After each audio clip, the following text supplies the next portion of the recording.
Hey, and welcome to YMI-Records. These days, a lot of artists produce their music in home studios, and honestly, the results are often really good. When they send over a rough mix, their production is very close to the final vision. So for me, the job is often not about rebuilding the production, it's about supporting it, adding those final details that help bring everything together. That can mean recording drums, adding percussion, playing piano, or recording instruments that benefit from a real acoustic space and a more organic environment.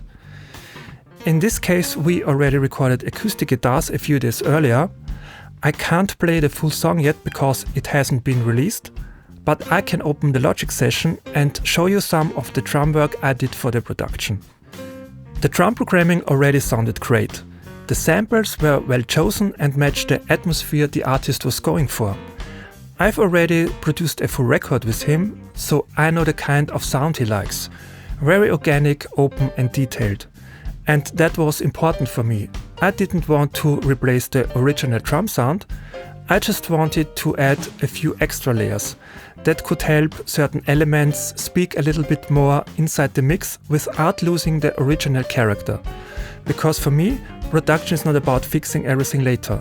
It's about supporting the artist's vision as early as possible.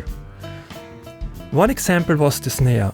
On its own, the sample already had a great low end and character, but it was missing a bit of openness and top end once the guitars came in. I could fix this with EQ or by replacing the sample, but that's not how I like to work. I was also looking for a bigger stereo image and a more cohesive overall kit sound, so instead of layering single drum hits, I played the complete groove and blended it back into the mix later on. I removed the snare wires, tuned the drum slightly higher and combined it with my mono overhead approach from the last video, and now I will slowly blend my recording in.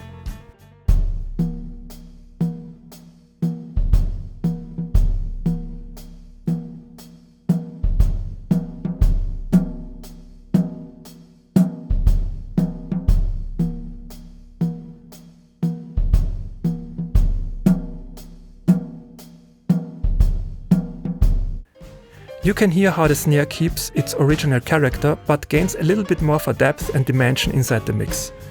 The stereo overhead also added more movement and space around the kit while helping the cymbals sound a little bit more natural.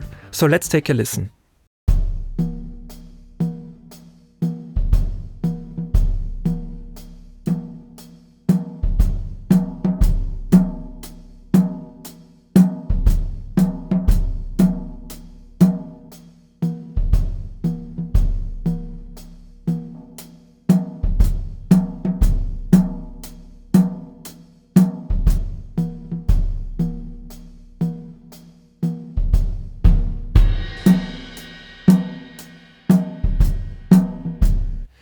In the end, I didn't change a lot, just a few small additions that help finishing the drum sound while still keeping the original recording as it is. For me, that's really what production should be about. Not rebuilding a song from scratch, but supporting the direction that's already there. So if you have any questions, feel free to reach out. Thanks so much for watching, take care and see you soon. Bye!